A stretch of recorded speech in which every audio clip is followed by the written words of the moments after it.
We are now live.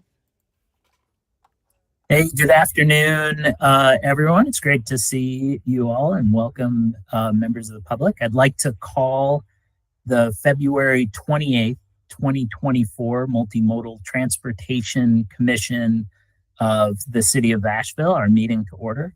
My name is Jack Eigelman, and I am the chair of this group. Our meetings continue to be held virtually, but there are many ways for interested parties to participate in this gathering. The City of Asheville's Engagement Hub, which includes a variety of links and phone numbers, can be found on the Multimodal Transportation Commission page of the City of Asheville's website. Visiting this page is the best way to take part in our virtual meetings. Members, staff, and guests, please remember to keep your microphones muted at all times, so when you're not speaking, we can minimize any background noise or feedback. I'd like to now welcome our commission members. Members, when I call your name, please introduce yourself and let us know what interests you represent. Kenny Armstrong. Hey, Kenny here. I'm the vice chair on Multimodal, and I am an at-large member. Joseph Barker. Hey, Joseph Barker. I am also an at-large member. And Joe Chesler. Yes, Chesler, resident of West Asheville, Transit Committee. Thanks, Joe. Your audio is not coming in great, just to let you know. Leanna Joyner will be gone for this meeting. Bill Loftus. Hey, this is Bill, and I am on the Transit Committee. Thanks, Bill. Elise Mortar. Hi, I'm Elise. I am an at-large member. Randy Warren. Hi, I'm Randy Warren, and I apologize, I can't get my camera working today, but I'm an at-large member, but I regularly attend the Active Transportation Committee meetings. Thanks, Randy. Good to have you in voice. And Mike Zukowski. Hi, I'm Mike, and I am also an at-large member. I'd also like to welcome our non-voting commission members, Jake Smith. Hi, I'm Jake Smith. I also serve on the Neighborhood Advisory Committee. Thanks, Jake. And Jared Wheatley. Hey, Jared Wheatley, liaison to Planning and Zoning Commission. And our council liaison, Maggie Ullman, are you here?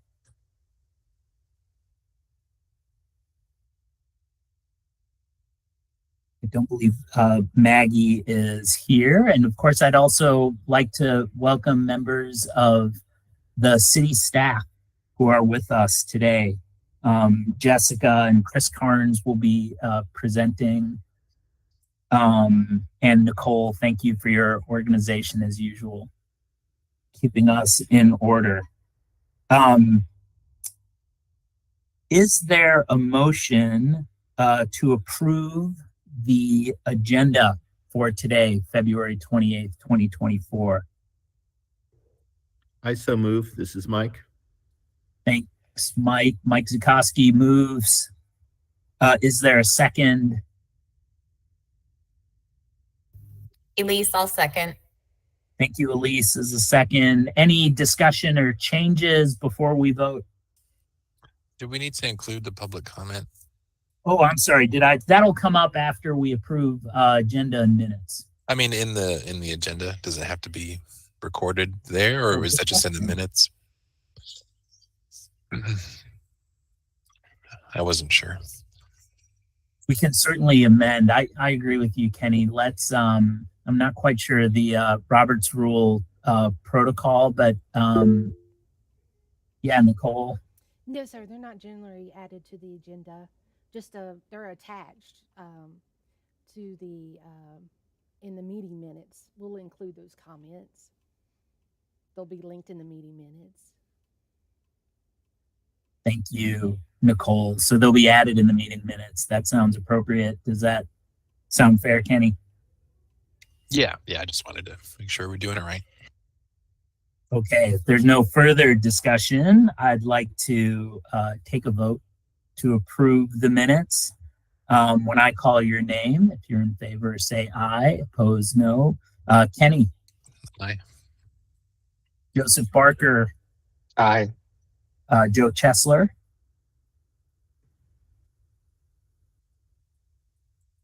We'll come back to Joe. He's might have bad connection at the moment. Bill. Aye. Jack, this is Joe. I Joe. vote aye. Okay, thank you. That's an aye for Joe Chesler and an aye for Bill Loftus. And Elise Martyr. Aye. Randy Warren. Aye. Mike Zukowski. Aye. And I'm an aye, and the motion carries. Is there a motion to approve the January 19th, 2024 meeting minutes? Elise, so moved. And a second to approve the minutes from January 19th. Mike will second. Is there any discussion or any changes that needs to be made to those minutes before we take a vote?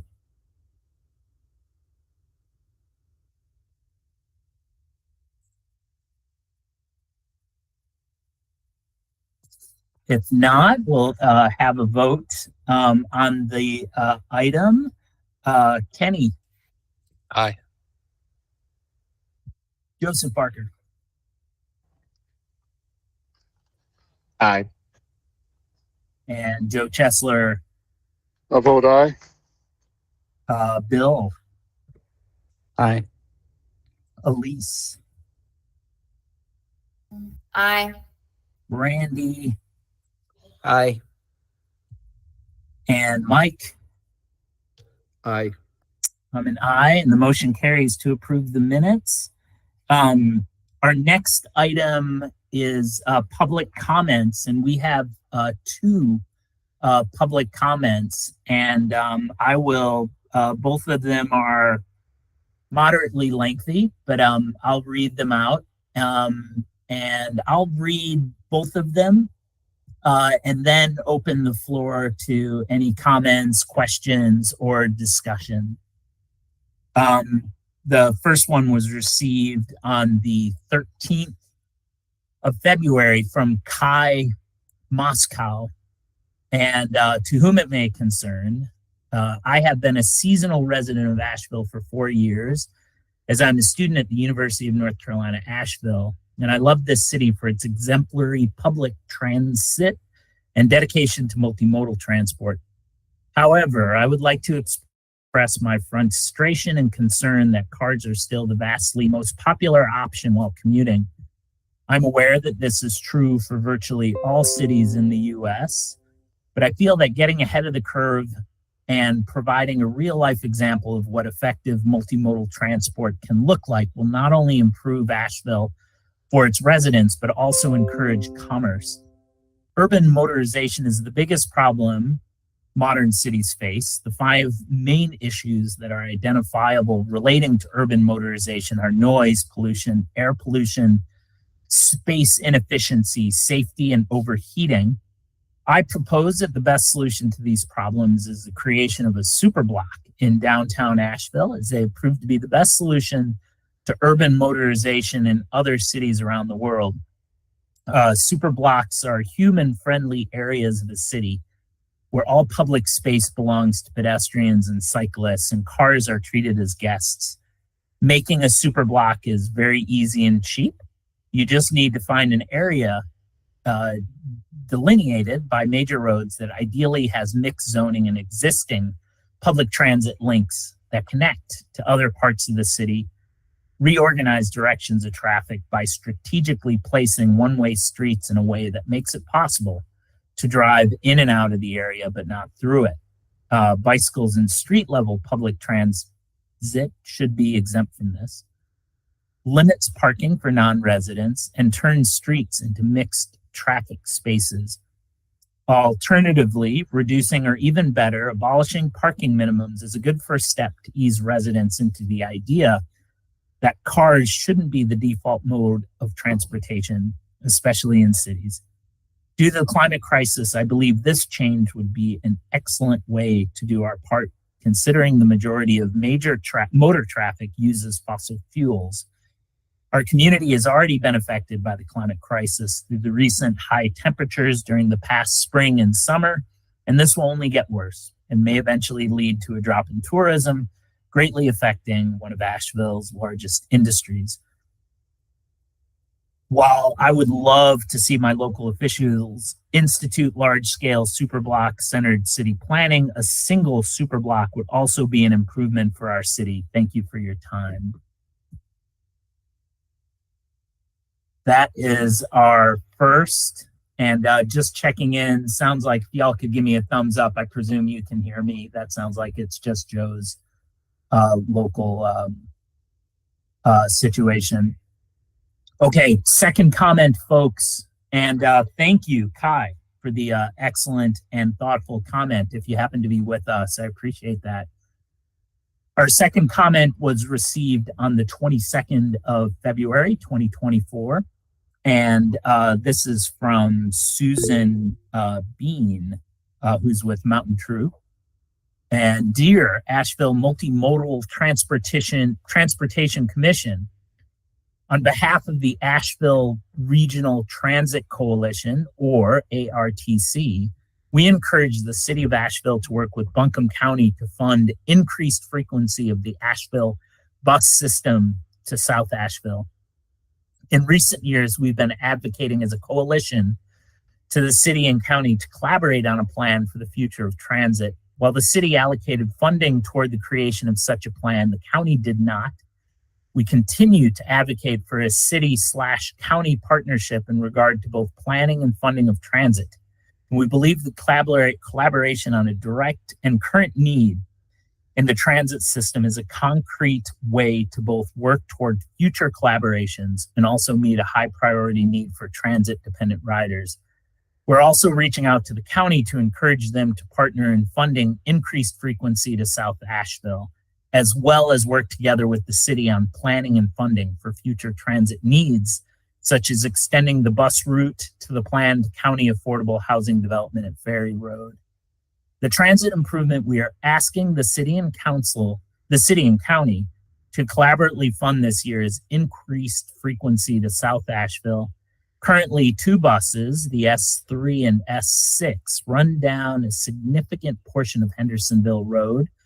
Those buses run every 90 minutes each. So while some parts of Hendersonville Road have a bus coming nearly every 45 minutes, other parts of South Asheville have an hour and a half between buses.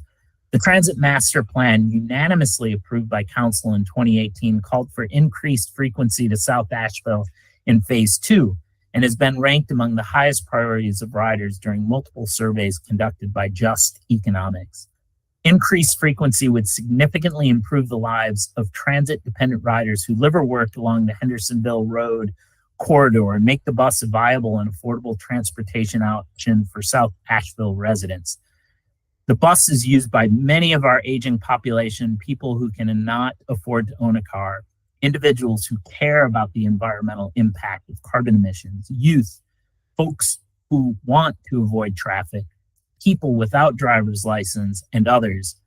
Our South Asheville neighbors need and deserve more frequent bus service similar to those on major corridors in Northwest and East Asheville. Please consider concrete improvements to partner with the county on and funding for increased frequency to South Asheville as you approach this year's budget cycle. Sincerely, Susan Bean, on behalf of ARTC, a coalition of individuals and organizations dedicated to improving transit in the region. Thank you, Susan, for your comment. Also an excellent comment too, really thoughtful comments. I'd like to open the floor, you all, to discussion. And for the sake of time, if you can limit your comment to a single comment so we can move on to our business. And also, before we do that, I'd like to welcome Maggie. Hi, Maggie, our city council rep. Welcome. Sorry for So being yeah, the floor is open, folks. raise your hand and we'll go from there. Yeah, Jared. I really back the first, I think maybe it was called Kai, the first public Kai, yeah. of abolishing parking minimums, particularly around transit corridors, where we already have defined in the 2018 comprehensive plan that we would like people to explore new ways, new lifestyles to engage with transit. So I super support the first comment. And also the second comment, Susan Bean, with encouraging Buncombe County to become a stakeholder in our transit system. That's super important, as we'll discuss later in my little brief time on planning and zoning. There's another important project coming up that the county's involved in and should be a stakeholder in transit. Yeah, thank you, Jared. I appreciate that. Other comments, y'all? Yeah, Elise, go ahead. Floor is yours. Hi. I guess I'm wondering what the process might be like if we wanted to forward the message from Kai related to like a pedestrian or cyclist only district, if we might want to forward that to the downtown commission as well for consideration. Not sure what that process might be like, which we can discuss if you want. But the other thing I wanted to say really quickly was that Susan Bean representing the Artsy Coalition and Mountain True. I just kind of wanted to name all of the other organizations that are also part of the Artsy Coalition, being Children First, Communities in Schools, Highwire Brewing, Mountain True, Just Economics, Pisgah Legal Services, Mayheck, Beloved Asheville, Rosetta's Kitchen, Women's Wellbeing and Development Foundation, First Presbyterian Church of Asheville, and the Sierra Club of Western North Carolina. Thanks, Elise. I think later in the meeting, when we wrap up our retreat, we'll talk a little bit more about moving things forward. So if you wouldn't mind earmarking that, and we can follow up on what we might do with these comments behind the scenes, if not in the meeting. Any other comments? Randy, and then back to you, Jared.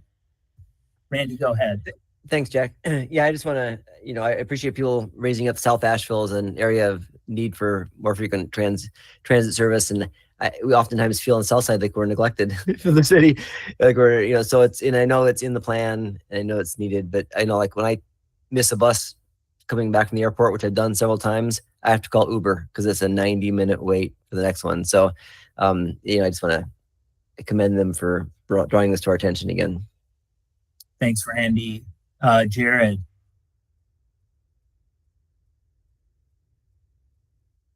You're muted, Jared. Pushed the wrong button. But I wanted to address Elisa's question real quick. As the liaison to Planning and Zoning Commission, just seeing that the public comment related and integrated very deeply with planning and zoning, I went ahead and forward that on to our entire commission as well. So I don't know who else might want to see it, but I know it's a good one for us to see. So yeah, I don't see any reason with, sharing it through informal channels. Yeah, Mike Zukoski. Yeah, I just want to echo what Jared was saying. People don't realize how expensive building parking lots and parking structures are. A typical parking structure now costs $8,000 to $10,000 a space. And if we're looking to have affordable housing, one of the things that they can do is reduce the number of parking spaces for apartments and the number of parking spaces for stores and businesses. It's a huge expense, and it does not encourage people to walk. Basically, anybody who's walking or taking the bus is subsidizing people in vehicles. That's it. Thanks, Mike. Bill.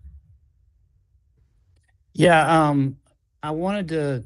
I'm aware that Artsy also has advocated that this frequency solution for S3 and S6 be potentially paid for by the study money that was approved by council last year but is not being used. If you recall, last year the council approves roughly $300,000 to do a study with the county on a regional plan.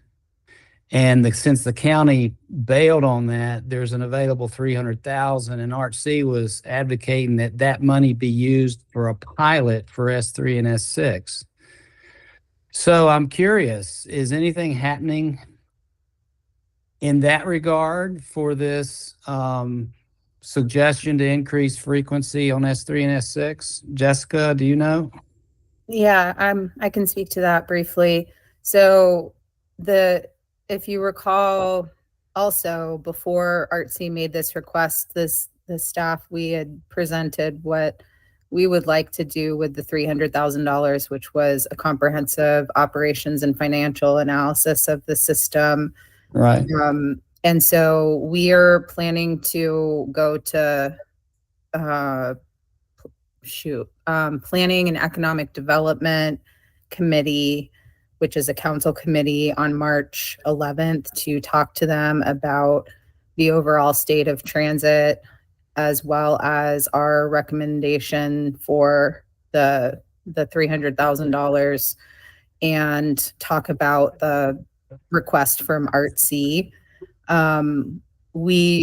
It did get a little bit of discussion at the city council's most recent, or very recent, board retreat last week. Was that last week? Yeah. So the ART-C request has been sent to the council. They're aware of it, and they talked about it, I think, a little bit at their retreat, but not in a whole lot of depth. And we plan to have a more in-depth conversation about that at the PED in a couple weeks. March 11th, I think, is the date. Will that be a decision making, do you think, or how does that process go? Because right now it sounds like there's two options for using that money, right? And so will those people make the call, or should we step in? What should we do? And what do you think is going to happen? Or I don't know. I'm not asking you what's going to happen. I'm just wondering what the process is, and do we have a role? I mean, I think that you have a role in as far as you want to make a recommendation or a comment. The PED doesn't make decisions, and Maggie, please jump in if needed, but what is likely to happen would be that the 3 council members that sit on that council committee they would make a recommendation that would then get forwarded to council, and there would be a larger council decision, potentially. I mean, this is kind of a strange thing because the money has already been budgeted. It was budgeted for a specific purpose. Right. Purpose might be altered. And so whether or not that's the council's decision is something I'm still not 100% clear on, but I feel that it should be. Go ahead, Jessica. Yeah, the first step would be to go to PED and talk with those 3 council members, and then schedule a conversation at the larger council meeting. One of the challenges is that this is also budget season for council, so they are very, very, very busy. But I would expect we could probably fit that in somewhere. I'll jump in. Bill, can I interrupt for a minute? I don't want to get too far off on a tangent. Right now, we're going down a rabbit hole. At the moment, this is important. These are 2 great comments. I think we're going to have a future opportunity as a commission to kind of unpack some of these things and figure out a way to advocate. But we've got a big agenda. I also want to make sure that I save time for committees to be able to report back towards the end. So I don't mean to interrupt. Is there any last comment on any of the public comments that we received? Maggie, did you want to chime in? I think I interrupted you. You beat me to it. keep riffing on this, but I appreciate your leadership to get us on the agenda. But happy to chat with anybody. I'm also part of ArtC. I'm also on PED and following this really closely with staff. So happy to discuss further with anybody. Thanks, Maggie. Yeah, two great comments. And I think there's a lot more to discuss there. And I really appreciate Susan and her coalition and Kai, the UNCA student. Y'all, we do have an announcement from Jake. Jake, would you share us about what's happening with the September event? Sure. So Neighborhood Advisory Committee is currently planning the 2024 Festival of Neighborhoods for the city of Asheville. Last year, we had brought back the Festival of Neighborhoods for the first time since COVID had started, and it was a great success. We had just over 600 people through the course of the day. This year's event, after some discussion, we decided to make it slightly shorter and hopefully get more concentration of people. With the ahead of, I guess, pre-planning for scheduling, we've successfully went through a list of viable dates and other events that might conflict and selected September 14th as a potential date for the Festival of Neighborhoods. That would have been originally scheduled for Chow Chow. However, Chow Chow is canceled this year. So as it appears, we might have the entire day for the Festival of Neighborhoods. That is the largest update. I have received a few ideas, and after the retreat that we had and also people emailing me, some of those ideas came from the wonderful Elise Martyr, who may want to vocalize those now. Yeah, Elise, you want to share a couple of your ideas? And I'd love for someone from the commission to take charge on a table task force so we can have someone set up a table on behalf of the commission. I think it's a good opportunity for us. We do have some time. But Elise, you wanted to share a couple of your ideas? Yeah, sure. Actually, I don't think I originated some of these ideas. I couldn't figure out if they came in an email or a text from me. Bill might have been responsible for some of them. But the big one, you know, well, maybe you don't know, but last year at the Festival of Neighborhoods, there was a bus that the transit department brought out. So, you know, you could go on the bus and check it out. But this year, maybe increase that involvement a little bit and have like a trip coordinator that could work with people to say like, oh, where is my house? Where is my work? What route might I take to get from point A to point B? What time would I need to leave my house to get on the bus at that time? Kind of a thing. And have just kind of help on a map so people could kind of see what's going on, as well as, you know, if you haven't ridden a bus before, maybe you don't know how to signal that you want to get off the bus with the little pull string or the button that you have to press. So just kind of introducing people to those ideas, as well as, you know, if you're going to swipe your transit pass or, you know, pay with cash, some of those things can just be obstacles to people who haven't had that experience before. Right. Yeah, that's I love that idea. Well, let's keep it in the back of our mind that it'd be great to have a table. Elise, would you have any interest in leading the charge on that? Yeah, I love bus maps. I love route maps and time All right. tables. Yeah, maybe we'll have an opportunity to get that going. Jake, you have your hand up. You're muted. Yeah, thanks. It's work stuff. So some of the other ideas that were sent off last year, we had raffle prizes throughout the day. The Asheville Tourist had supplied, I think it was around 50 backpacks that had all sorts of various items in them.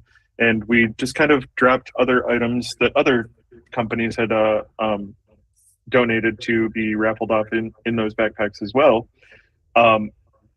Some of the other ideas that were sent over were monthly bus passes to be included in that raffle. And, you know, that might encourage some of the people that have never ridden the bus to actually jump on the bus, you know, because it's now cost efficient to them. Yeah. So that's something to keep in mind as well. Yeah, thanks. Awesome. Yeah, thank you for the ideas and thanks for sharing, Jake and Elise. We are going to move on to new business. Our first item is approval of new active transportation committee members. And we are to consider the appointment of 2 new members to replace Kenny Armstrong and Sonny Carr, who are stepping off of the committee. And they are Priya Ray and Tyler Roach. I'm presuming that folks have had a chance to review their applications and backgrounds. Is there any comment or discussion about Priya? I hope I'm saying Priya's name correctly. And Tyler Roach. Priya Ray and Tyler Roach. Elise. Yeah, I just want to say that I wholeheartedly support the appointment of Priya Ray to the Active Transportation Commission. She is very active with, she founded an organization, DIY Able, that is involved with accessibility for those with mobility challenges. I follow her on Instagram. She's very active in that community, and I would wholeheartedly support her appointment. And both of these have been recommended by the Active Transportation Committee. Mike. Yeah, I've also met with Priya several times and been communicating with her, and I agree she should be a really good addition to the Active Transportation Committee. But both of the people that have been proposed both look like they're outstanding candidates and will really help fill out the committee quite well. Thank you, Mike. Is there a motion to approve Priya Ray and Tyler Roach? Yeah, Randy. Sure, I motion to approve Priya Ray and Tyler Roach to be members of the Active Transportation Committee. Is there a second to approve that? I'll second. This is Joe. Okay, hey, thank you. Joe Chesler is the second. And we will take a vote if there is no further discussion. Are there any other comments, I should say, before we take a vote on the motion? Okay, when I call your name, if you'll say aye, if you are in favor. Kenny Armstrong. Aye. Joseph Barker. Aye. Joe Chesler. Aye. Leanna Joyner is absent. Thank you, Joe. Joe, you're an aye. Leanna Joyner is absent. And Bill Loftus. Aye. Elise Martyr. Aye. Aye. Randy Warren. Thank you, Elise. Randy Warren. Aye. And Mike Zukowski. Aye. And I am an aye, and the motion carries. The 2 are approved to join the Active Transportation Committee. Congratulations, Priya and Tyler. Our next item on the agenda for new business is a letter from the Active Transportation Committee requesting date change on Merriman Avenue data collection. And I really wanted to close the loop on this request. I'd love to hear from Claudia and then get an update from Jessica. And I think it's also a good opportunity for us just to monitor where the Merriman project is, given its impact and response from the community. So you should have that letter. Claudia, are you still here with us? Do you want to take a minute to give us an update on the letter and where we are? Well, we talked about it in our committee meeting, and everyone was in agreement that it was important that we have finished all the updates to Merriman Avenue before they start evaluating You know, it's really hard to make an evaluation if things aren't improved all the way. And the bike lane isn't completed. There's places where it's extremely large and cars think it's a motor vehicle lane. And I don't think all of the markings to prove that it's a bike lane are in existence. So those are concerns for us. How can you evaluate something when it's not finished? So we would really like to see that they don't do the evaluations, although I think I've heard that they've already started. Yeah, Jessica, would you give us an update? I think you have some knowledge about where we are in the process. Yeah, I have a couple of updates I can give you. So first thing is that our staff, Chris put together I guess kind of like a proposal, if you will, for changes that the city would like to see to the bike lanes to address some of the concerns that are expressed in the letter. And we have talked with DOT about that, and we need to follow up with them on it. I felt like they were receptive to making those changes, so I came away from that with a positive feeling about that. Also, and probably most importantly, is that many of us attended an internal meeting with DOT, including the local division staff as well as Raleigh staff, who have been in charge of, if you will, the data collection. And the data collection has already started, and it's not just like one point in time. There's going to be additional data collection that takes place. We looked at what I will call preliminary numbers, and the only reason why I say preliminary is because there were one additional location for volume counts that the city, were going to get from one of the side streets, which I think we've already done, as well as some crash data that we wanted to follow up on and make sure that all of the crash data from the last several years was captured in the analysis. And so we went over all of the data and I'll say the results, if you will, like before and after. And I think, like I mentioned previously, it is all very positive. So good.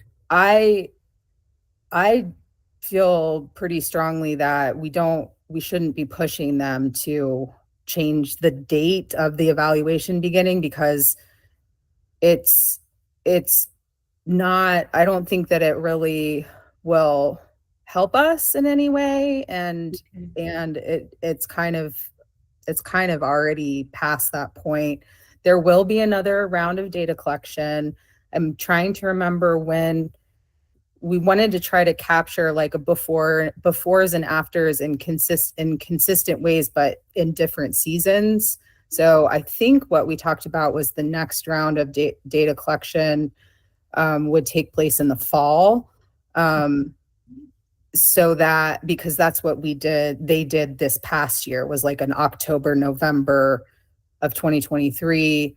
And they also looked at, I think, the summer as well. And there's enough funding in the project left for them to do one more round of data collection. And so we all agreed collectively that the fall of 2024 would be the most helpful, again, to look at. So the only they're planning on putting together a report that will be released to the public.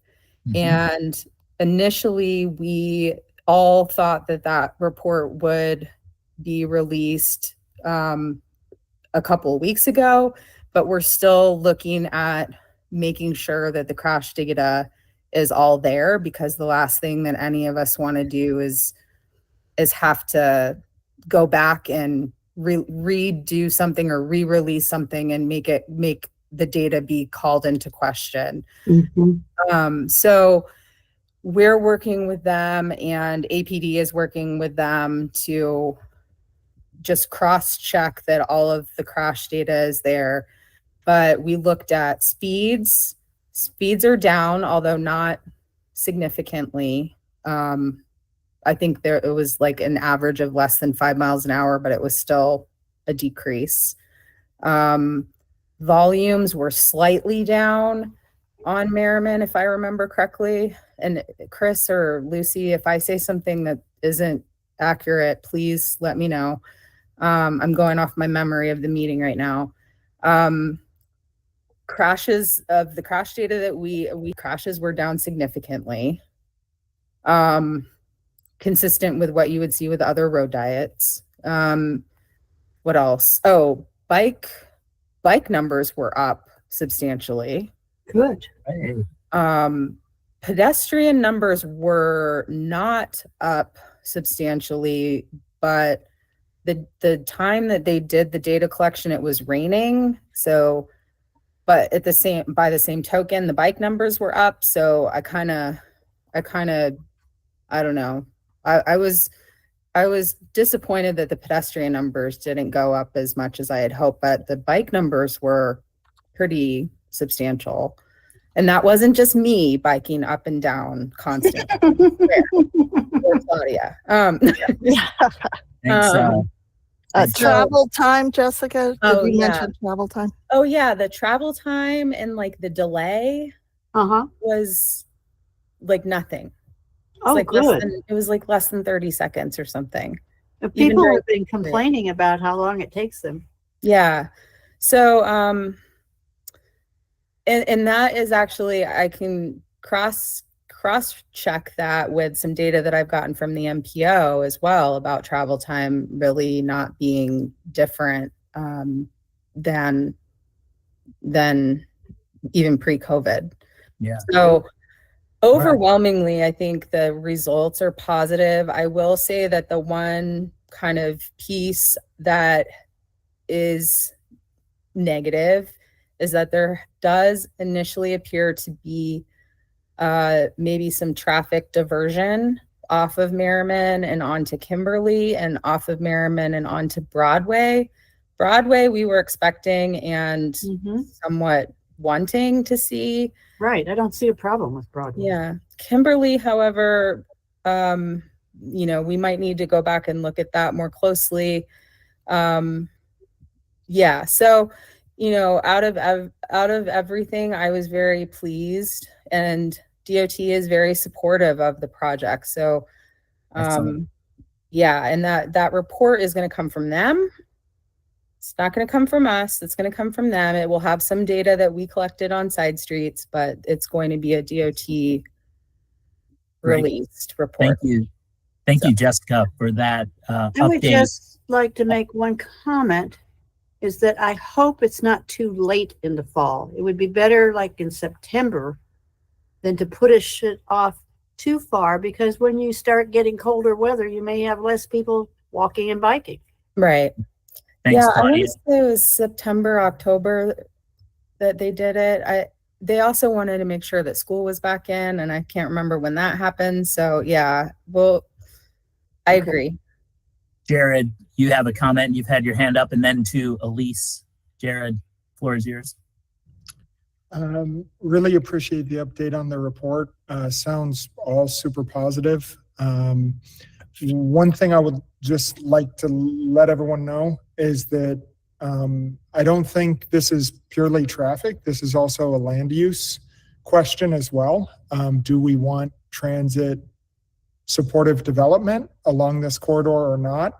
If so, I think the traffic calming, safety, all of those things are also a part of it. And to that end, I've kind of been working with Joseph a little bit on some preliminary rough traffic studies based on fast food use, utilization of land, and housing.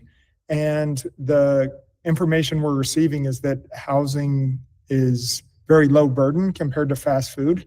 So why I say this is you have like a Wendy's right there. as the road diet comes into place. And based on the numbers we're looking at, that's the equivalent of having around 150 to 175 unit housing complex. So you can imagine just kind of the difference in your imagination of a 1-story small building serving cheeseburgers versus a 4-story tower of housing. I say that because the pedestrian data is a laggard, okay? Right now, there aren't many places to walk, and that has to do with the land use. And so just as your PZC liaison, I would like you to also, as you review that report, think about it not as really a glimpse in time, but where do we want to go as a city? How does that overlap with other requests, such as reducing or removing parking requirements for residential structures? It looks already super optimistic and positive, but I think it's only going to age better. It's going to be like a fine wine if we can get some housing there and encourage people to walk up and down those streets. Thanks, Jared. That's super great point. Elise. Thanks. I have 2 questions for Jessica.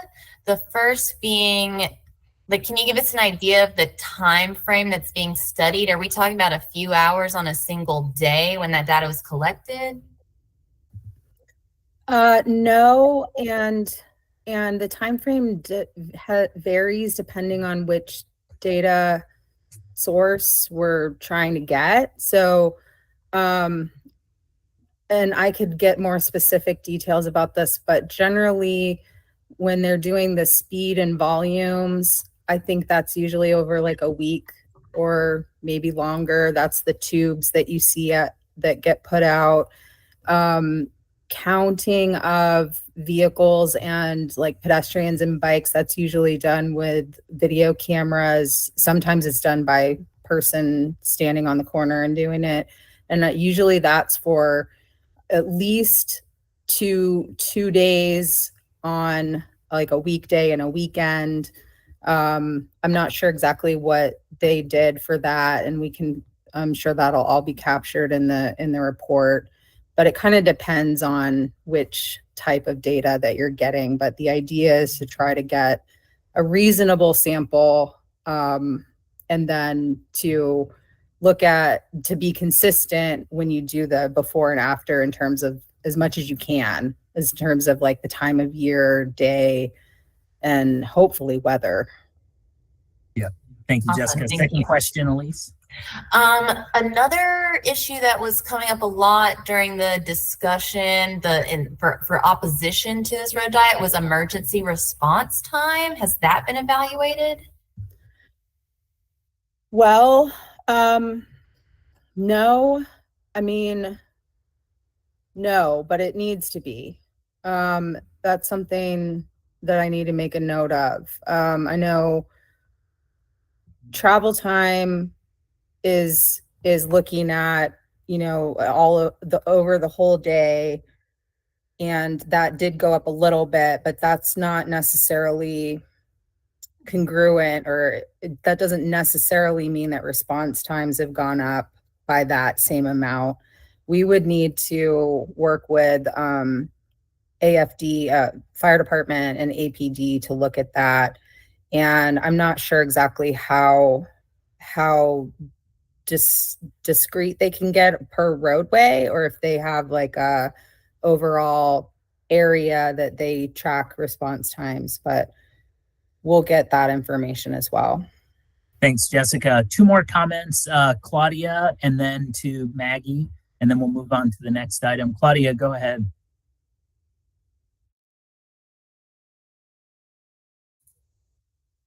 Claudia, I believe you're muted. Sorry. One of my concerns is about the pedestrian counts. There is a section in that area that does not have sidewalk at all on the west side of Merriman Avenue. And there's many places where the sidewalk is extremely narrow and there's stuff in the way for pedestrians, particularly handicapped pedestrians, to get through there. And there's very few trees to make it enjoyable to walk through there, not to mention the other issues with traffic and like the fast food places and such. So I'm concerned about that as well in being able to count your pedestrians. Maggie, thank you, Claudia, Sure. for the letter and your comments. Maggie, are you still there? Maggie, floor is yours. I was just going to say, glad to hear we're going to get public safety data. I think that'll be important to show a comprehensive story, because that was a lot of naysayers had concerns about that. So we should just preemptively get the information and see what it has to say. So glad to hear that we'll do that.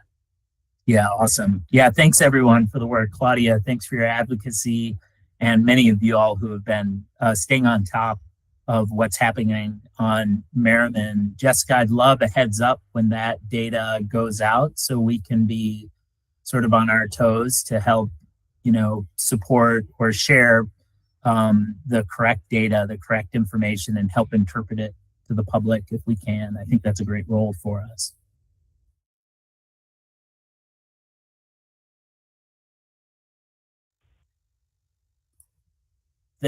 Sorry, can you hear me now? All right. The next agenda item under new business is to review and receive input on proposed speed limit changes. I'm going to turn it over to Chris Carnes.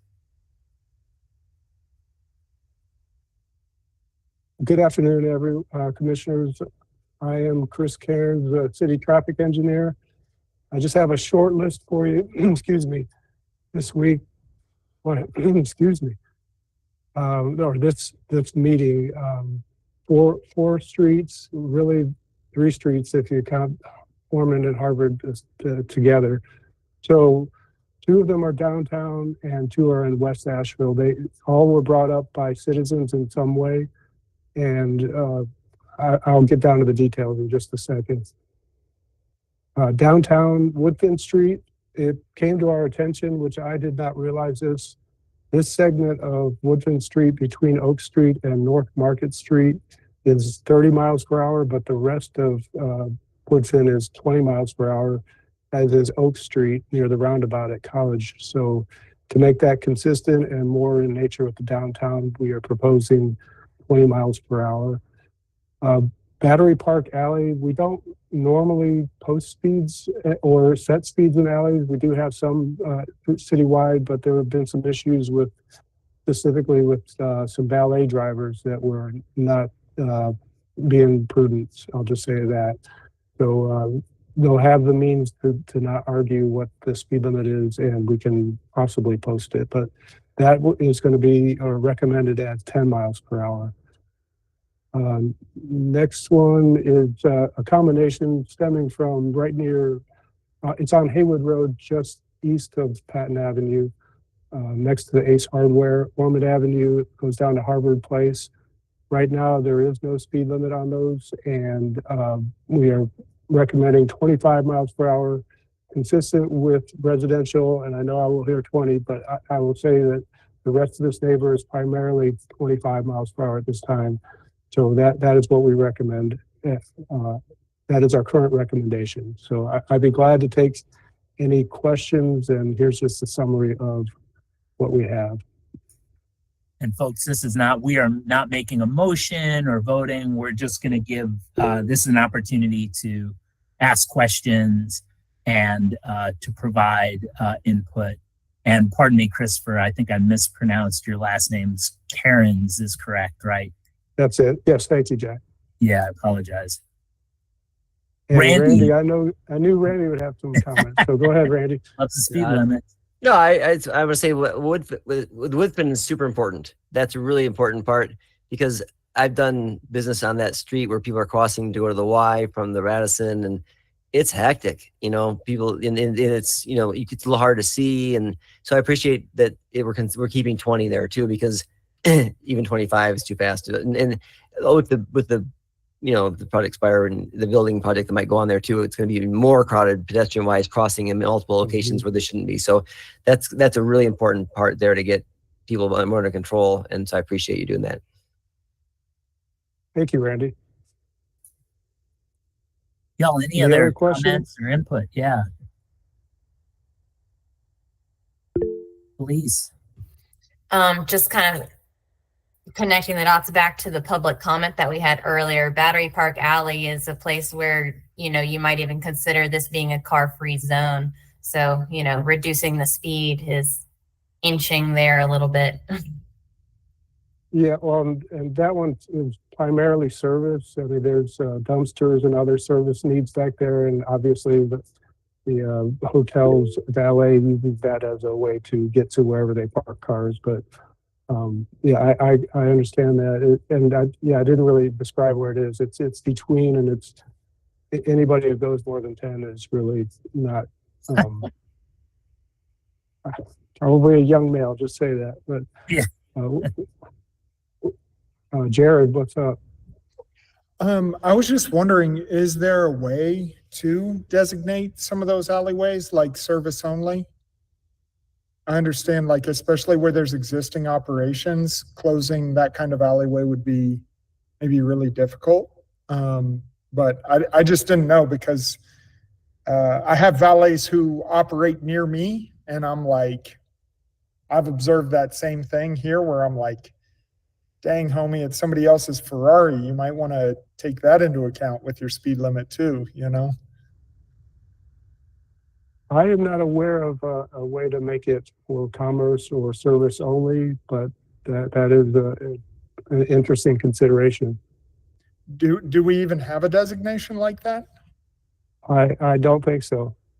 I think there's some unusual ones in code. Play Street, I think, is one of them. And I still am not sure what that is. And we also have Shared Street is, I don't know if that's an official title, but I know we have at least one of those signed. Played, like Played? I think PLAY. It's something like that. Lucy may know the term better. I don't recall it, but it's something that encourages maybe residential type activity. I don't know. I don't want to throw too much of a wrinkle in it, but I think there's not that much of a stretch between the same conversation that may want to be had on something like Wall Street, where there's an obvious need for commercial spaces, but not an obvious need for pedestrian or for car traffic. So I don't know. It'd be cool if we could find out if there's some designation like that. Yeah, and that is the one street that I know of that we have signed as a shared street. And I've heard there have been discussions about changing the use of that, but those all predate me, so more than 2.5 years or so. But yeah, that is definitely something worth, I think it's worth considering. I appreciate all the comments and I appreciate the opportunity. Yeah, thank you, Christopher. We appreciate it. Anybody else before we move on to unfinished business? Are there any other comments or questions on speed limit changes? Okay, thank you. All right, y'all. Next item on our agenda, our first item under unfinished business, is to discuss the Multimodal Transportation Commission annual retreat, next steps. And I wanted to share some thoughts about the retreat, and I'd love to vote and approve a strategic document that I'd like to present to the group. First of all, I definitely want to express my gratitude to city staff, number one, for the investment of time and energy into helping us as a commission have a really thoughtful retreat. It was really great to see the level of investment from the city. I felt loved by y'all. And I do also want to say thanks to the commission members, city council, our adjunct members from our non-voting members, Jared and Jake, and everyone who is involved. I thought 8 hours in addition to all the time that folks spend on these issues is a lot. And I think this, I'm grateful as a citizen for the work that you all do. So it was really, I found the retreat to be personally really rewarding. I had a couple of key takeaways. For me, I thought, the programming was great. I want to thank Christina Israel as well for her facilitation. That was really super. But I also found the informal conversations and discussions with folks during the facilitated time, but also during lunch, before and after meetings. I always find that such a great way to generate ideas and thoughts. So pulling us all together to think about these issues was really, really effective. That is my takeaway. The other two key takeaways that I have that I wanted to share is that people on this commission, I've not served on another commission, so I don't know what it's like elsewhere, but people want to work on this commission and really want to get stuff done and make a difference. That is clear, not just from the retreat, but from your comments and the emails that I get from you all. So perhaps that's not unique to other commissions, but it is definitely a strength of this commission. So maybe it is unique, I don't know, but that is quite clear.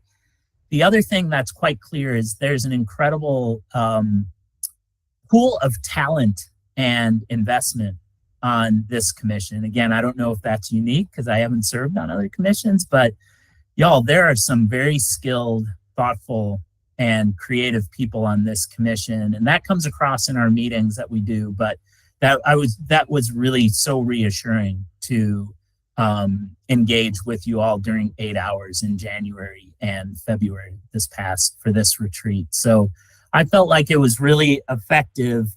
What I would like to do is you all perhaps have taken a look, I hope, at the strategic document that I've put together. And I wish we had 4, 8, 12 more hours, but we had 8. And I think we got to a good place. I wanted to put some additional closure on it. I would love to get your input.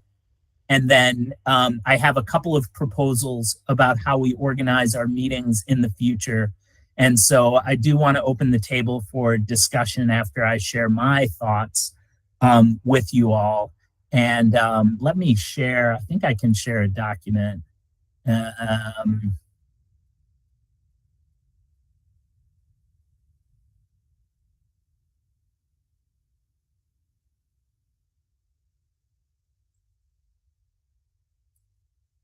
y'all, this is the document that you've received from me.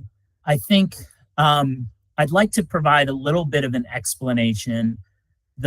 Obviously the mission is there, as well as a 2024 goal.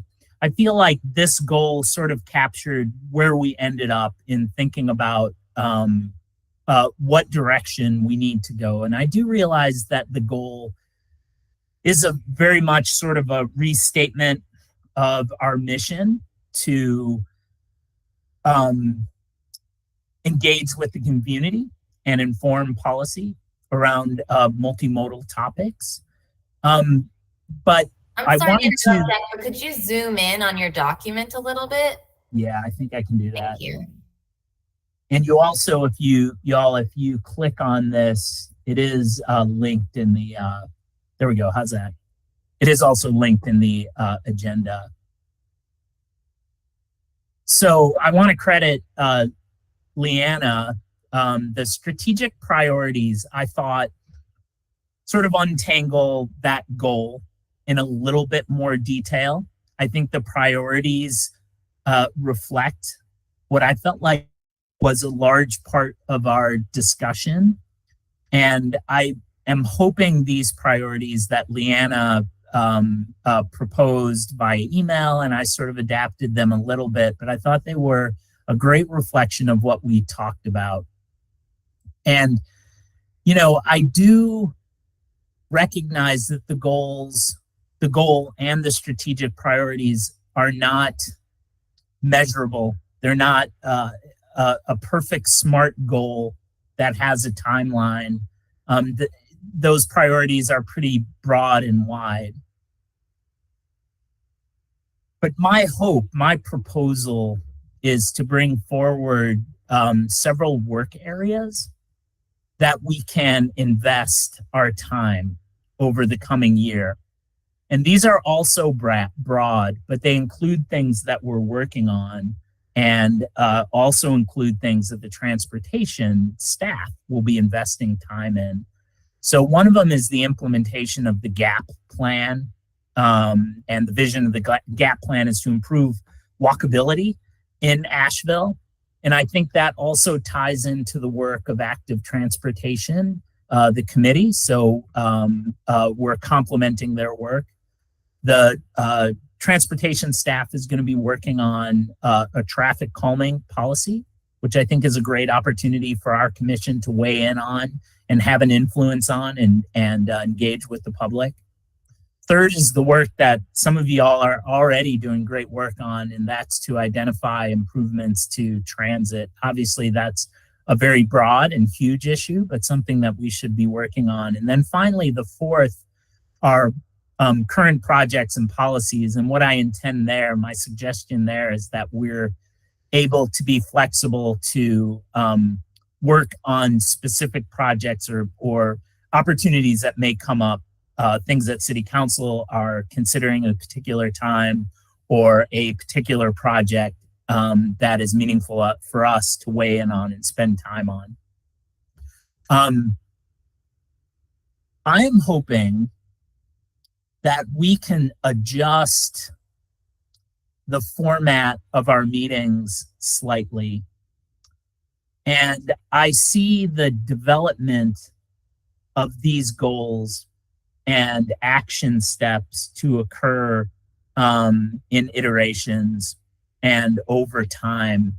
An idea that came up that Jake shared with me at the meeting is the consideration of conducting work meetings as opposed to our regular business meetings. I think our regular business meetings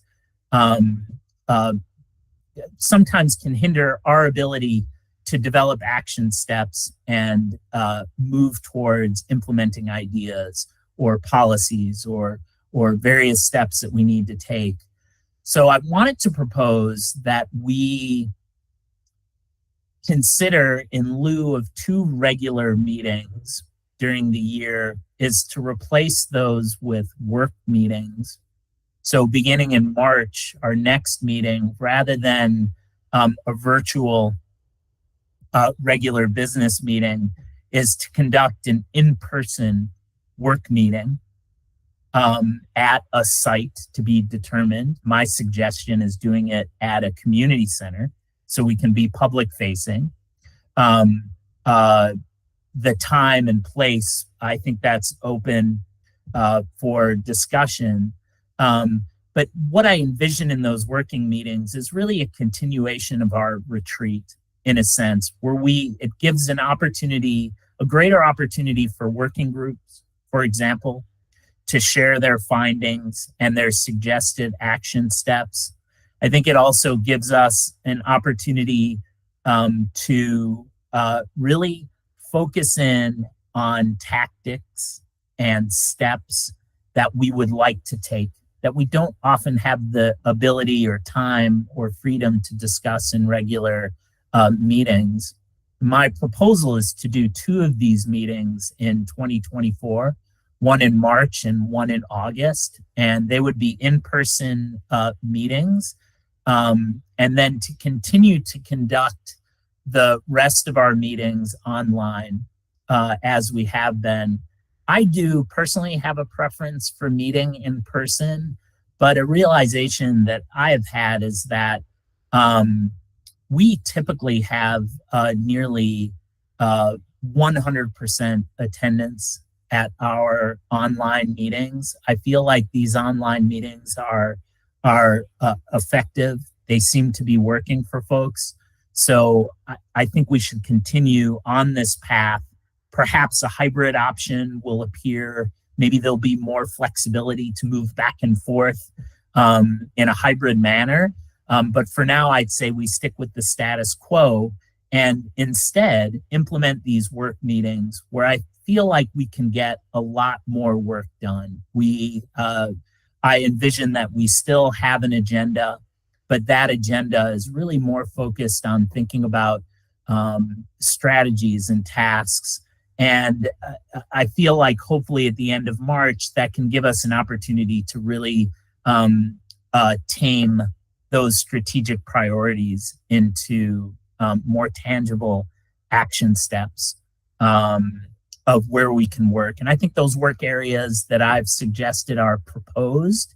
Obviously, the GAP plan, I think the last I looked, I think it's 800 pages. We probably have to focus on some specific tasks where we might be able to support the work of active transportation or support the work of the transportation committee, the transportation staff, et cetera. And then I've also included finally, and I know I'm being long-winded here, but the tactics would include the lovely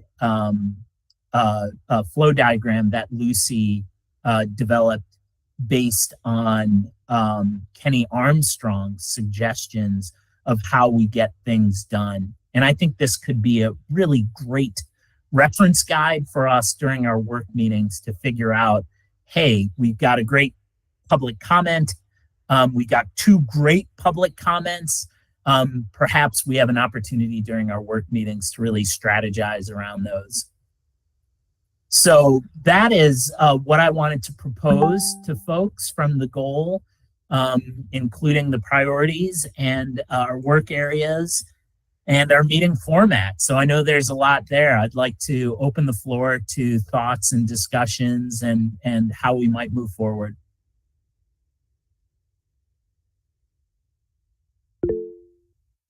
Yeah, Randy. So just logistically, our meetings have to be open to the public. So when we have work meetings in community centers or wherever, we just have to make sure that if it's an official meeting of the commission, that, and I don't know all the logistics about it, but we have to make sure that it's announced and public can attend and all that kind of stuff too. So want to make sure we consult with legal in terms of making sure we're abiding by all the rules and regulations of having meetings. Yeah, I think it's a good idea though to be able to do things. And I think by charter we don't have to have 12 meetings a year either. I think it's less than that. So to have work meetings, I think fits within that our charter, and it's a good chance for us again to get to do things more than just listen to reports and stuff. So it's good. Yeah, Mike. Yeah, I think that the work meetings are an excellent idea. It's true, we do need to make sure that it's notified, and we've done that before in other committees. Having public there is always great. And I think the in-person meetings will really be beneficial. I think too is a great way to start out with, maybe more in the future, but I think meeting in person really is helpful. We can get a lot more accomplished, and it's a brilliant idea.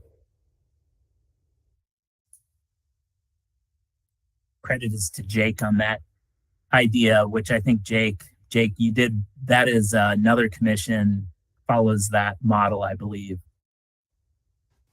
Yeah, this is something that we do with the neighborhood advisory committee. If more than, I think it's a third of the committee meets in one place, it's considered quorum, and then it needs to be an official meeting. Our breakout groups for neighborhood advisory committee have to be smaller than quorum, so that we don't have to call a public meeting. But public is invited to any of our breakout groups as well, and we do notify them during our meetings of the time and location. Yeah, and I would welcome. I mean, I feel like that is the spirit of this, is to be public facing, to give us an opportunity. I'd love to work with city staff to figure out where ideal places are to hold the meetings. And I would even love it if the meetings were shouldered perhaps at the front end or the back end with, some sort of information sharing or gathering with members of the community. Perhaps there's an opportunity there. The location for our meeting in March would be to be determined, as well as the time.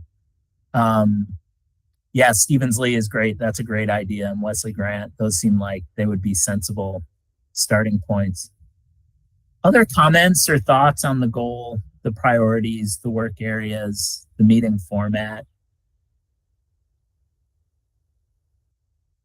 Or just thoughts in general about the retreat, what we might do different in the future, or what seemed to work well for the record?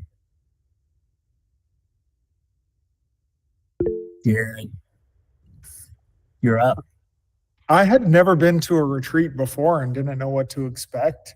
And I mean, for me, it was really cool to meet everyone in person, really for the first time. And just it allowed an opportunity to really understand people's perspectives a little bit more and provided a better platform in that way. And I think these working meetings will continue to build those relationships.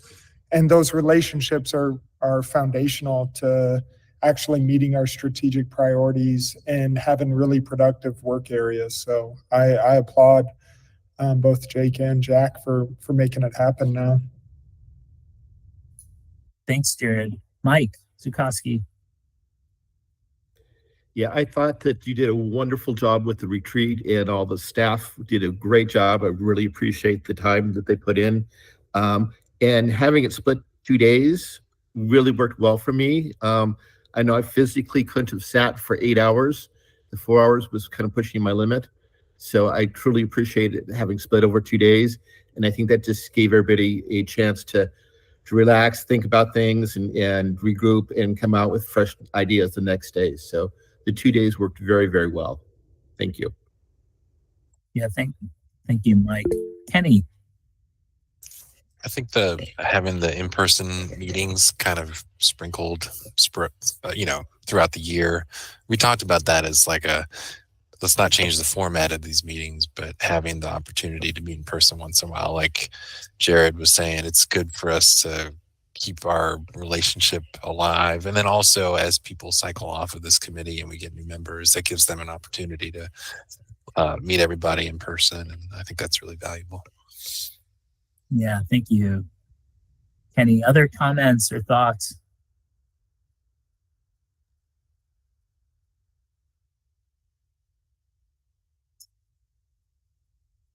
I think one of the challenges now is to sort of begin to identify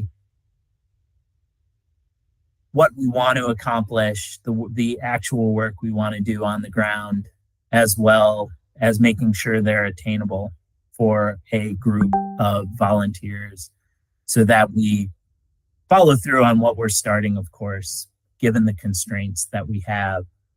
And I think that's something that we can work on. Lucy, would you be willing to talk a little bit about the list of city projects? Yes. And other initiatives that may be great opportunities for us to dive into that might relate to GAP or traffic calming? Yeah, I will. I'm going to give you a warning. I feel like I'm about to sneeze, so. Okay, you can. You're allowed to. I might blow out my microphone, but yeah, here we go. Before you sneeze. I'll try. Let me see. I'm gonna, would you allow me to take the share button? All right. So this is very much a draft list so far, but we have been going through the GAP action plan and I've pulled out some action items that we know we need a lot of volunteers to help us with. And then added some other things that when anybody ever asks us for help, we have on our list. The intercept survey is a particular type of survey used for many things, but we've used it for our greenways. It helps us, actually helps us with our economic impact of greenways, as well as a trend line of usage of the greenways. The last time we did this was in 2021, I believe. So we're hoping to get this done this year. We'll have more information about that later. if this is something that you would like to do, hang out on a greenway under a tent and ask people who are passing by to work on a survey. It's a lot of fun. We have the neighborhood greenway typology of greenways, and we've got 8 selected pilot program areas. And so we hope this year to develop a tool that will let anyone help us with the project area, taking pictures of intersections, any other considerations for pedestrian and bike passage in the pilot areas. And this photography seems, I hope I'm not making this seem like this is a simple Cub Scout badge, but we are always needing good photographs of our greenways. So if you happen to be out on one and the light is majestic and the people are beautiful, please take that picture, send it to us. We can't get enough of them.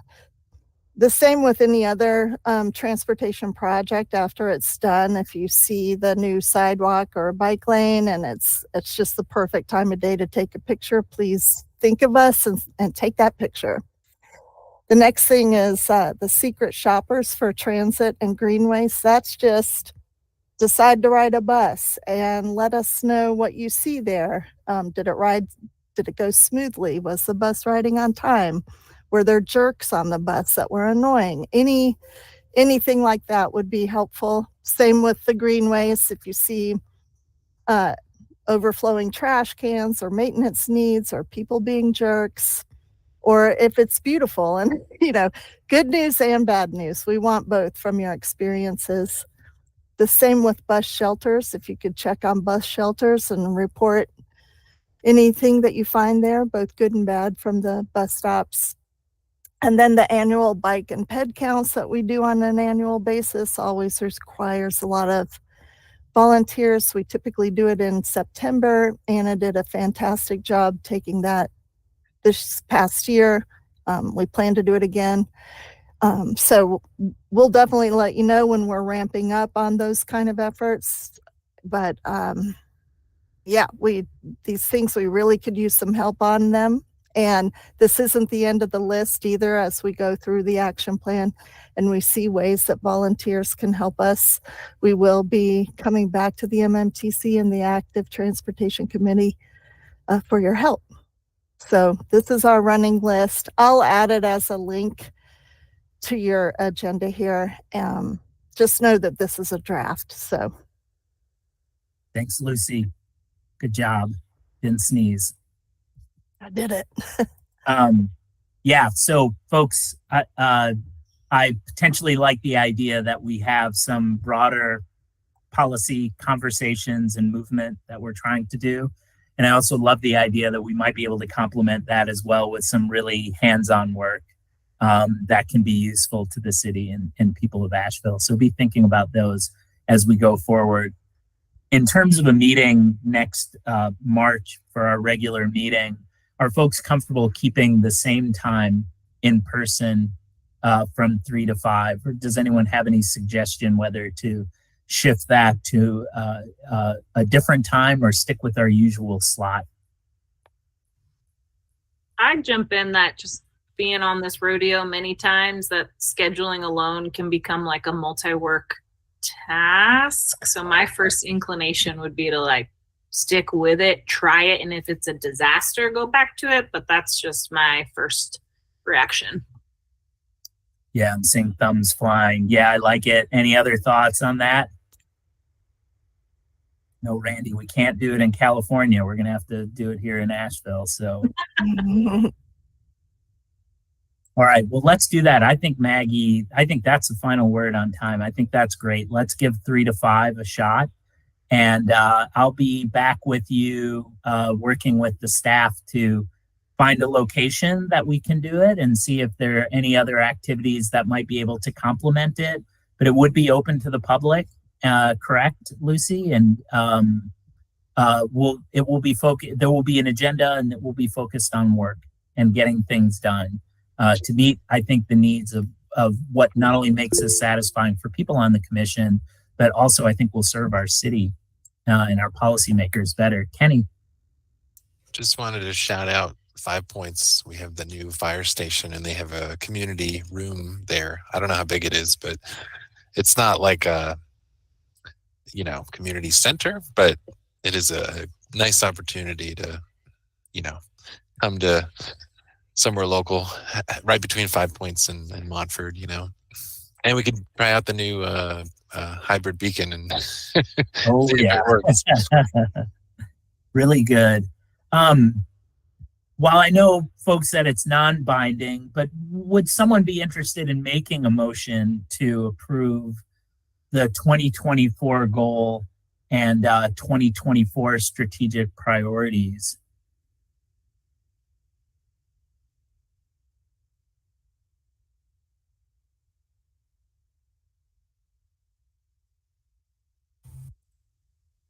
Joseph Barker, I motion to approve. I'll second. All right, Kenny. Joseph makes a motion. Kenny's a second. Are there any opposed?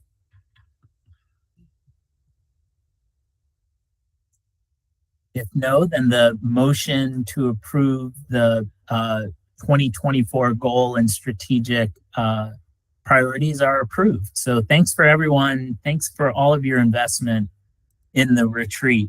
And I think it was useful. Now we'll get the work done, which I know many of y'all are already doing on your time. So definitely want to recognize the high level of engagement that you all have in this community. Now, we're going to move on to general committee updates. It is 4:30, so we're in really good position. I wanted to give folks enough time to be able to share, but let's limit comments to 10 minutes or shorter, if possible, so we can have an opportunity to hear from each committee. So I'll go in order as they're listed on the agenda. And Jared, you want to give us an update on what we need to know from Planning and Zoning Commission? Yeah, for sure. I meant to share a graphic. If I didn't share a graphic, did I share a graphic over to you guys for the meeting today? If not, I may be able to figure out how to share my screen and hopefully not share anything illicit. Nicole? Yeah, Nicole, I think Nicole has a comment. Yes, sir. It's listed. It's linked at the end of that Planning and Zoning Commission line. Oh, okay. Well, I don't know if anyone got to see it or not, but basically Planning and Zoning, and I'll give a couple of folks have already heard this conversation, but there's a diagram that I produced out there for everyone to look at, which is basically the way that this board has impacted my ability to serve the community. We had a hotel. Ooh, look, Nicole's got it. I don't know how to hand her over, make her the primary viewing for everyone on this. But hopefully you can see Nicole's image, which is an image of Biltmore Village. To the left, we reviewed a hotel that was proposed at 10 Kitchen Place. And when they initially came to the Planning and Zoning Commission, their site plan was an Olmsted plan from the late 1800s, which is cool and interesting, but isn't that meaningful to the year 2024 as far as it relates to the city. We had the Planning and Zoning Commission had numerous concerns and questions, not the least of which was the fact that currently Biltmore Village is identified as a town center in the 2018 comprehensive plan. And what that means is that basically in that area, we should be aiming for transit supportive development, which would mean 16 to 19 dwelling units per acre, and also a high degree of connectivity along transit lines. So here you can see the S1, S5, S3, and S6 all travel adjacent to the project. After the continuation that the project team requested after feeling they probably were not getting planning and zoning support. They came back and their site plan now includes basically the pedestrian travel ways around their site and as it relates to the transit routes. Additionally, they volunteered to coordinate with NCDOT and also to contribute financially for a planned crosswalk along Hendersonville Road, which many of you may be familiar with. I personally have been on both ends of almost receiving an accident there. I've been the pedestrian who's almost been hit at that crosswalk, and I've also been the driver who's almost hit someone there. Right now, it's not a lighted crosswalk. There's no signaling there. And so as part of their voluntary contributions now, they are improving that pedestrian way. They also added a lobby way to the west side of the building, which you can see highlighted in red on that right diagram.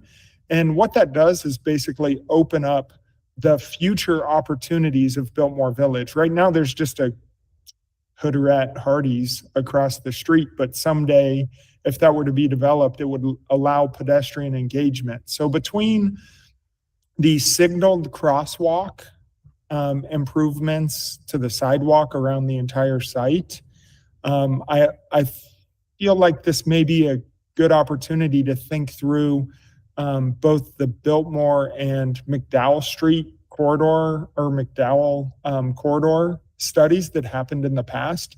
And this may be the first kind of steps towards, we'll say a more southern version of the road diet we saw on Merriman Avenue.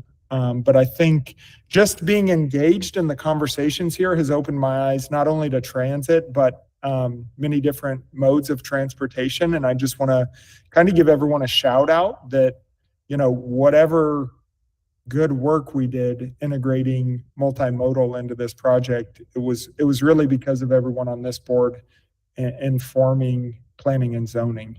So just kind of giving you some insight into the type of work we do and also the impact everyone on this team is already producing.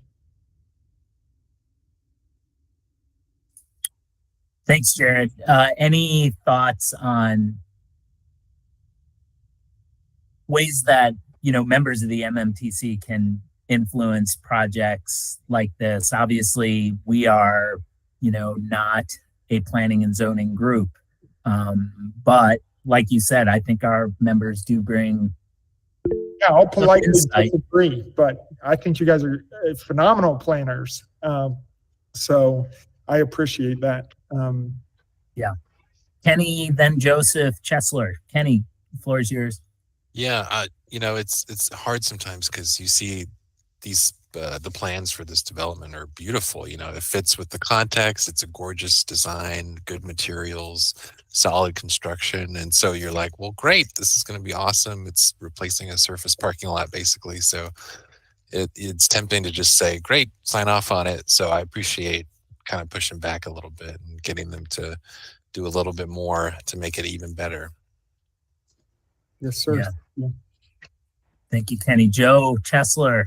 Yeah, thanks very much, Jared. We discussed this in our transit working group, and it was clear to me that improvements like this and the sensitivity added to the developer's portfolio is only going to improve tourist access to our whole city. If you think about the concentration of tourism activities in Biltmore Village and Biltmore itself, this is clearly a link that needed to be established, and really heartened to see this kind of dialogue emerging.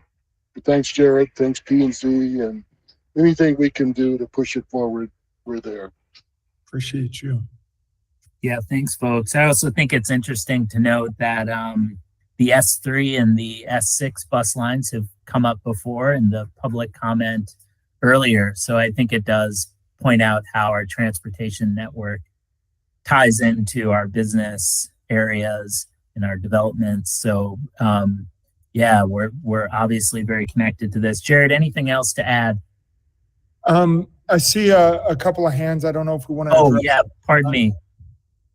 Yeah, thank you. That Randy and then Bill Loftus. Randy, the floor is yours. Pardon me. Thank you. Oh, that's okay. Thanks. Yeah. So, I mean, I use this all the time, and that's 20 miles an hour there. And without the lobby access to Hendersonville Road there, it almost makes it worse because it's a wall that it's placed there. And because people go 40 miles an hour down that road right now as it is, that's why you're in danger of crossing that crosswalk. And so having an opening there to have people on the street more rather than making it a wall is going to make it a much more visibly, dense area, which will slow traffic down. So I think that, the initial plans were horrible. I hated them. I was like, this looks like it's going to make it faster, and more dangerous. And so I think it still might make it some ways more because it is going to be a wall there, but it's going to be less of a tunnel and more hopefully activated space. And so it's much better now than what it was. But yeah, we have to do everything we possibly can because this is a 20 miles an hour street and it's not designed that way in any way, shape, or form. And so we need to do things to design it to be more pedestrian and bike friendly. And I ride my bike down there multiple times a week, and it's hectic. So yeah, thanks, Randy. Quick time check, another minute before we move on to the transit committee update. Bill, the floor is yours. Yeah, just a quick comment. Jared, super work on that for integrating the two groups and creating connectivity where it previously didn't exist. So that's awesome. What I want to say to the group is this is the result more of a person than a process. So Jared happened to be the person, and luckily we had him in the space so he could make this happen. There's a process part of this too, though, that's not complete yet, but we hope it is. In the annual report, which everybody saw, we made a recommendation that MMTC be represented as an at-large member of that committee. Because they're on ours, the thought is we need to be there too. If it wasn't for Jared, this may not have happened. But if in the future, if MMTC is always represented, then this has a better likelihood of being an end effect. So I wanted to comment that way to everybody. Yeah, that's great. That's noted, Bill. I've made a note on that. We should follow up. Yeah, Jared, one more point before we move on. Yeah, I just want to follow up on Bill there is, I did applaud the whole group, and I've been super fortunate to be brought into the transit subcommittee or sub-working group. And that informed all of my ability to encourage this. And up next, PZC next Wednesday, we'll be reviewing Ferry Road development, which is a pretty massive development on Buncombe County owned land inside the city of Asheville. It's about 1.5 miles beyond the outlet malls, which I'm failing to remember the transit line that comes out that way right now, but it's 1.5 miles beyond where the line ends. And so if this committee has folks on it who would like to make public comment about how important it is for that future large development to have access to transit, that could be really important for PZC.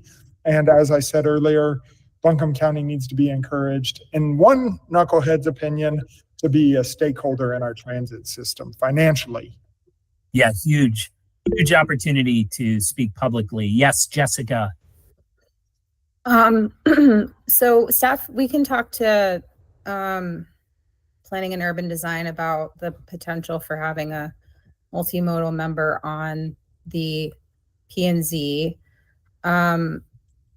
I would just say with regard to Ferry Road and really any development in general, especially affordable housing developments, we have encouraged the county many, many times to not build affordable housing outside of existing transit lines and not expect the city to be able to extend a transit line.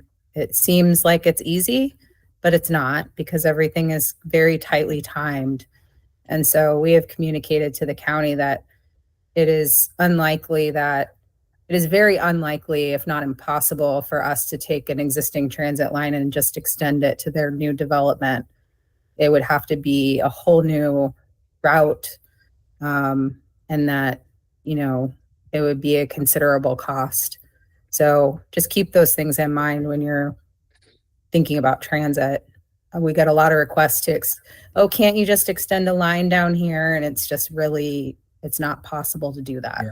Yeah, that's can I great. make sure I'm hearing you right, Jessica? Because unfortunately, or otherwise, I'll probably end up opening my mouth at that meeting. Are you saying you would not prefer to have that line extended? Correct. Okay. Yeah. We can't. Sure. Yeah, we can't. Sure. And that's why it's really important for people to understand transit, like how transit works. Transit doesn't just, it's a limited dollar system. And a lot of folks think, oh, you can just extend a line down here, but everything is timed very strategically so that the routes all connect at times so that folks can make transfers. And if we were to extend a route to Ferry Road, for example, we'd have to cut it somewhere else. Like it's like a math equation. There's like 60 minutes. And if you go 1.5 miles down the road, you've added maybe 10 to 15 minutes to that time. So where does that come from the other side of the route? So it's not something that is easily done. And we've also been asked by the county to do the same thing over to a property that they own in the Emma area. And it's the same problem. You can't just extend routes willy-nilly without it sacrificing on the other side somewhere else. Maggie, the final word before we move on to transit.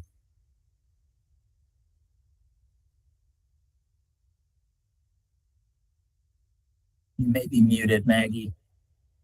Darn it. Thank you. I just wanted to build on what Jessica was saying is to like one more zoomed out layer is that we can't just extend transit lines, but the way that we do and when we do is in bigger cycles, right? So it's like when we set our transit master plan, we looked at land use patterns, we looked at growth, we looked at population, we looked at demand, and we said, this is what it will be.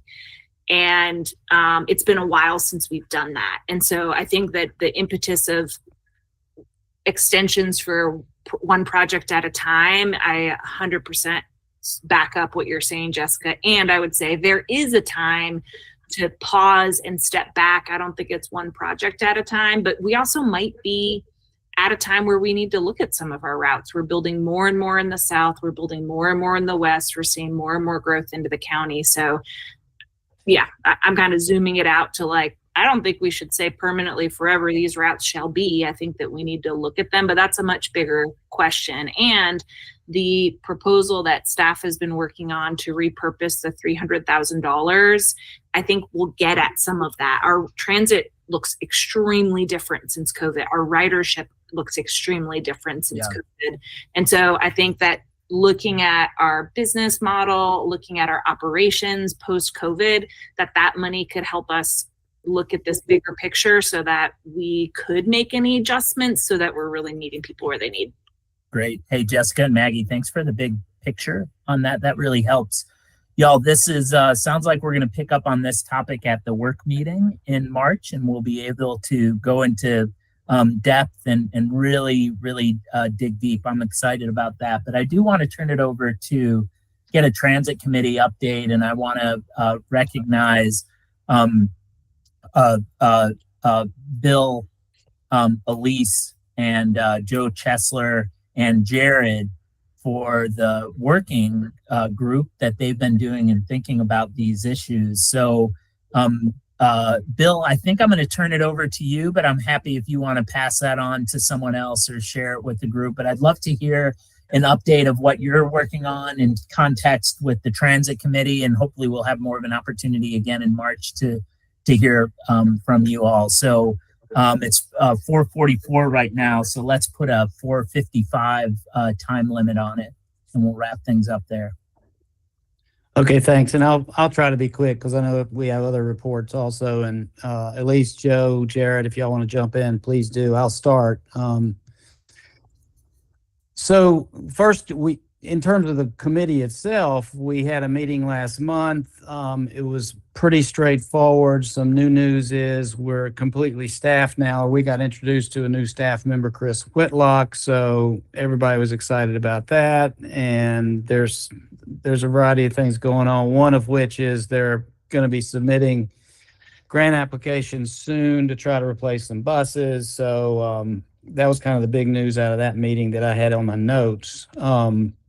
As it relates to the working group, I don't think we've had a chance to report to this group much at all. So let me just give you a little background and what we started with and what we're doing now. We formed, I want to say early December or late November, something a couple months before the retreat. The hope was that we would do a bit of a deep dive in transit because transit's complicated. And we wanted to kind of use the retreat as a way in which we can kind of share all the information we're learning to the larger MMTC. So you guys got a better handle on what transit really is. Now you may know already, but my guess is some of you may not. I know I sure didn't when I joined MMTC. Now the retreat format ended up being slightly different, so we couldn't do that. So we've now decided that a really, really important thing for us to try to do, which is voiced in some of the retreat discussions, was what can we do to elevate the priority of transit in council policymaking decisions? And so how might we do that? So our last meeting, we decided what we wanted to focus on was where council is focused, which is equitable, affordable communities. So we thought, let's kind of narrow our focus a little bit and see if there's anything we can do in terms of looking at how transit is servicing that particular need. And if we can come up with some good ideas, our thought is this might be a way we can raise some attention and get some interest. So we've kind of narrowed our scope into that. And so that's what we're doing now. Prior to that, we did do a lot of interesting, first just exploring brainstorming, if you will, and what can we do? We looked at various solutions, blah, blah, blah. So there's a lot in the bank that we've learned that no need going there right now, but that's where we are now. The other main point I want to communicate is we've been spending a lot of time really focused on how does transit contribute to an affordable community, and it's really pretty daggum big when you think about it. The average cost of a car in America is $10,000. The person who qualifies for an affordable rent unit gets between $4,000 and $9,000, depending on their scale. So you could argue that a transit solution that's effective is very, very beneficial to to helping out affordable communities. And so we're trying to kind of put our teeth into that a little bit because we think it's material, and we think that it's probably conceptually understood, but I'm not so sure the whole community sees it that much. So that's kind of where we've been focused. So let me just back up, and Elise, Joe, Jared, if you guys have any additional comments, you're welcome to throw them in.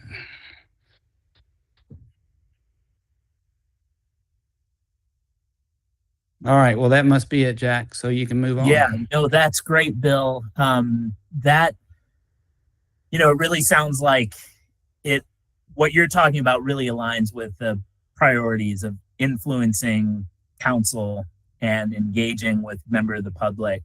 I think there's, we're getting comments from folks about what's happening on transit. It's obviously something that's important to our city and the people who live here. Elise, go ahead. The floor is yours. Thanks. just to kind of like loop back to something we talked about earlier, as far as like a representative from MMTC serving as a non-voting member of planning and zoning, I feel like it might also be useful to have an MMTC member as a non-voting member of the Affordable Housing and Advisory Committee. And I'm not exactly sure how it came about that like NAC has a representative here and PNC has a representative here, and like what other committees and commissions, like what their relationships are. But in this situation, it might be helpful to have a voice from our perspective in that group. Yeah, it's a great point, Elise. I would love it if you all, for the next work meeting as a follow-up, is to, and I know you've put a lot of this in writing already, but I'd love to see what you articulated, Bill, in for the next work meeting into, you know, very actionable goal of how we can measure it and what that would look like and how our members would be engaged in that. So it sounds like what you're describing makes a lot of sense to me and could have a meaningful impact. So what the tactics would look like and how we might move forward there. Jared. Sure. Thanks. One piece of data that we've been kicking around talking about that I just haven't managed to put my finger on, and maybe someone from staff can help with, is we have the data of ridership by route, but not by stop. And I think there's maybe some meaningful interaction around proximity, not just to public housing, but housing in general to stops that could be a meaningful contribution to this affordability conversation and transit ridership. So I don't know if that information is available or where to find it, but if it's readily available, it would be awesome for our little work group to have. We do have it. It is not easily available from the pure fact that there's over 650 stops. We're data nerds. Okay. Yeah, and I would say, I mean, the part of what we intend to do with this comprehensive study is exactly what you're doing, and we have done that already. Like, we know what are our top stops. Many of the improvements that were implemented in the 2020 service increase were to address vulnerable communities and those sort of, equitable, try to being equitable about where we're placing our resources from a vulnerable communities perspective. So I'm not saying no, but it's very time intensive for staff to pull stop data. And it's something that we're hoping that we intend to include as part of the consultant-led analysis is a full evaluation of all of the occupancy of each route, the peaks and times and ridership and all of that, so that we can see if there are opportunities to tweak routes in the ways that you're exactly talking about. So I would hope that we could just do that as part of that effort and not really duplicate efforts at this time. Yeah, I think from our perspective, maybe isn't to duplicate anyone's effort or modify anyone's effort or anything like that. Unfortunately or otherwise, a lot of this is an awareness exercise for us, so we can be good community members in our own way. And so it's not, I don't think it's a duplicated effort, and it wouldn't be any intent to add burden. Really, whatever the latest stop information you have, if you just sent that over to us, we'd probably just play around with it. Whether it's right or wrong, it's interesting enough to look at 8:00 at night. Okay, I'll have to talk to staff because I don't think it's that simple. And when we get requests for stop data, it's like we have to pull, like we get requests for East Patton, for example, and we have to go in and pull each stop and at a certain time period and extract all of that information. So it's not in a system that is, I'll say, like easy to use for just kind of messing around and looking. It's a massive data set, especially when if you're looking at like a week, a month, a year of 19 routes, 650 stops with multiple trips per, 10 trips per day at different times of day. Think about how many data points that is. It's an extreme effort. So I would have to say it's very unlikely that we would be able to just give you everything and like that. Joe, you have your hand up before we move on to one last report. Go ahead, Joe. Yeah, just a quick question of Jessica. Jessica, you used a term I'm not that familiar with, although I can probably surmise, but what do you mean by vulnerable communities? Vulnerable. I mostly mean, it's kind of one of the many adjectives that I think tends to get thrown around. So I apologize for that. But I mostly mean communities that are like our legacy communities, lower income, low access to vehicles or no access to vehicles. There's a whole bunch of different kinds of demographic data that we look at when we're trying to prioritize services. So it's mostly income-based, it's race-based, it's access to vehicles and things of that nature, age, disability, and I feel like I'm forgetting a big one, but yeah, those kinds of demographic data. Transit dependency likelihood. Good. Yeah. Thank you. Yeah. Y'all, we are running out of time, but I do want to give Mike Zukoski an opportunity to give an update on the active transportation committee. And Mike, if you can make it brief to bring us to the finish line. Active transportation committee has been working on several issues. Actually, I'll mention something that's not on active transportation committee, but I think people have been concerned about the I-26 bids were open this week. And unfortunately, they came out a couple of $100 million over budget. So after all these years, we open up hoping to be able to announce who's going to be constructing the new project. And it's way over budget. So NCDOT will be looking at working with the three different bidders and seeing what the issues were. Not only were they all over budget, there was a huge variance in their bids by tens of millions of dollars. And usually if there's a large spread in bids, that means that there's a lot of questions that were unanswered. And so the bids were raised to protect themselves. If you have a nice tight set of bids, that's usually a good sign. Unfortunately, these were wide open. There's quite a bit difference between them, and they were significantly high.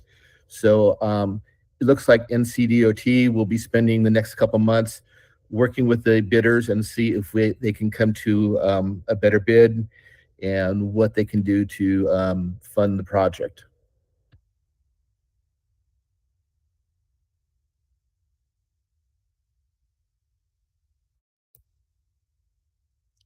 And Jeff, thank you, Mike. And thank you. And thank you, everyone, for an engaging meeting. And I'll now adjourn the meeting unless there are any objections. Yes, Elise. Just since we have 2 minutes left to go back to what Jared was saying about like the stop data.